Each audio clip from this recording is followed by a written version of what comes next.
Did you know that a simple roof leak can lead to unexpected ceiling damage if not handled properly? My name's Maurice from A1 Roofing KangaRoof, and today I'm showing you how to fix the ceiling of a roof that had a roof leak. We've done the roof repair, and now we're fixing the inside ceiling. So once the roof has been repaired, the next step is to wait a couple of weeks for some storm rains to come through to do a test run to make sure that the leak has been successfully fixed.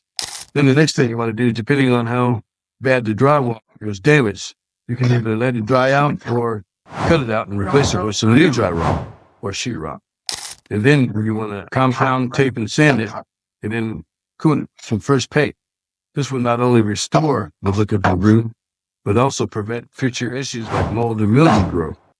So if you want to get more tips on keeping your home in tip-top shape when you touch you, then visit A1 Roofing's KangaRoof at KangaRoof.com to help and let us help you protect your biggest investment.